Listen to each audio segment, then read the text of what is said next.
So I'm aware what comes out this weekend, and I know I've been a bit sporadic with this. Life has been crazy, stuff has been hectic. Everyone gets it, we move on. Much in the way that you could say with Quiet Place. Good tangent. So A Quiet Place. A perfect example of an amazing movie on paper and execution, and if I was grading this thing like an actual report, it'd get an A.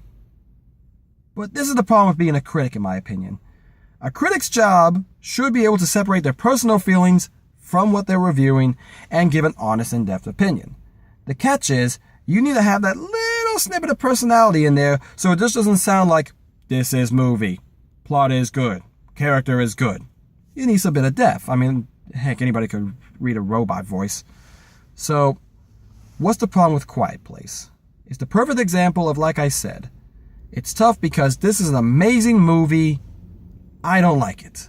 And a lot of people I saw with it acknowledge that it was good because the writing is great. There's one only scene I would say is kind of bad, and that's just because you could have had a really powerful moment and you just made it okay moment. But we all acknowledge that it was good, it just wasn't great, or we didn't really like it. We all just kind of were like, yeah, I see what they were doing, I see why people like it, and why it's, getting all these high marks, and why I agree it deserves those high marks. It's just not something I enjoy, or something I will actively sit down to watch again. The acting in it is phenomenal, the people doing it is great, it's just not my cup of tea. And we've all been in that situation.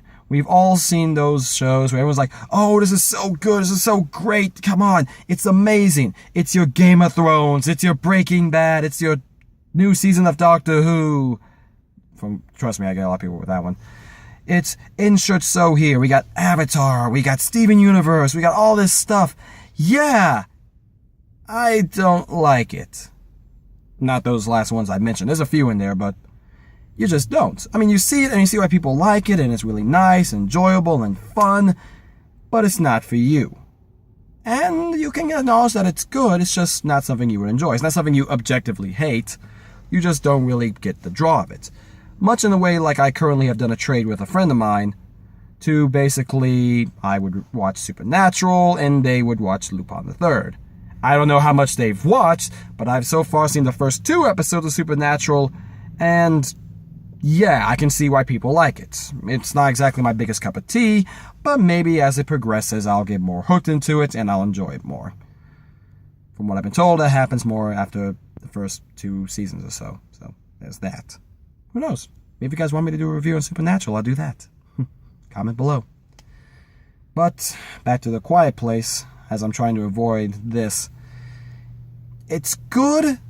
It's just, once again, not for me and for a lot of people. Because it's a mix of horror movie and slice of life. Individually, these are good, and combined together, they actually mesh kind of well.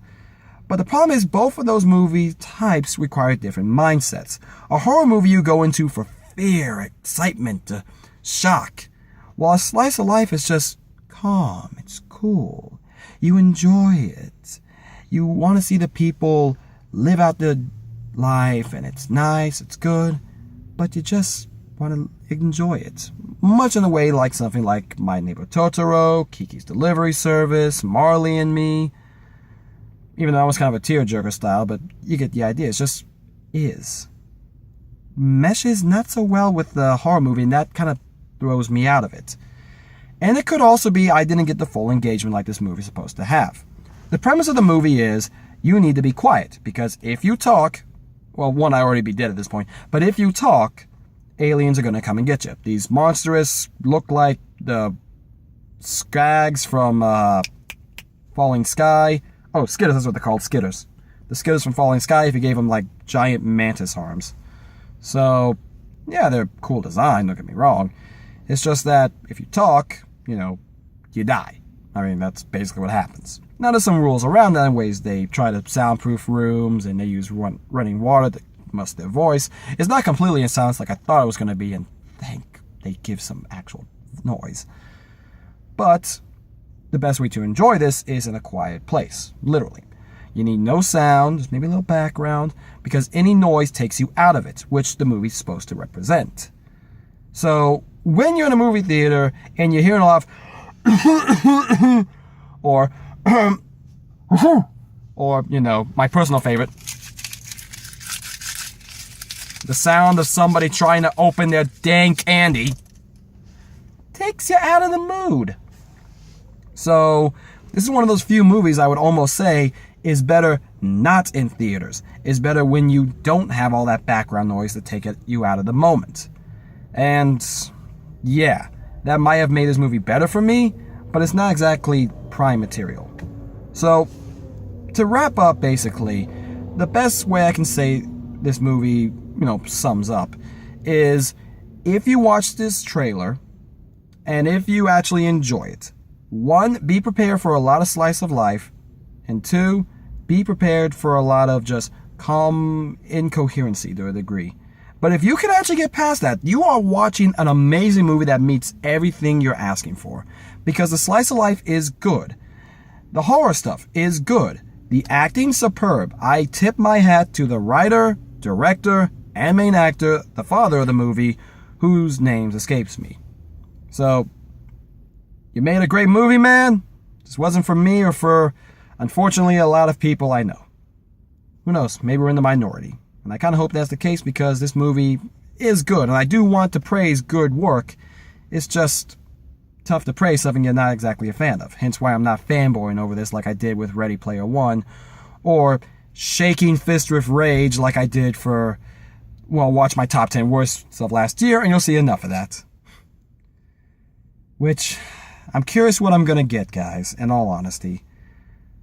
Marvel has been kind of hit or miss with me recently. I wasn't a fan of Civil War.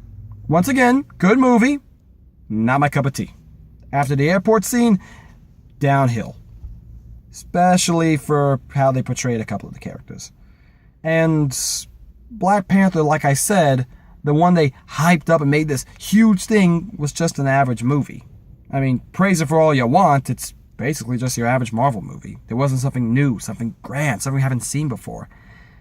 And that's what I'm hoping we don't get with this, because we're getting Infinity War. We're getting everything that has been built up from the get-go, from Iron Man all the way to now, has been building to this big moment. And I've read the comic. I know what they're kind of missing. I'm curious how it's going to play out, but yeah, it's going to be interesting. I hope they do it good. I hope they do it justice. And I mean this with all sincerity. After rewatching, I would like to add, The Last Jedi, knowing when to use their humor and knowing when to let the dark mood and the serious tone set in. If they can do that, they will have a masterpiece. If not, I don't know what we're going to get, guys. I hope it is good. I want it to be good. Will it be good? Well, tune into my next review when I review Marvel's Infinity War. And hopefully this won't divide the fan base like Justice League did.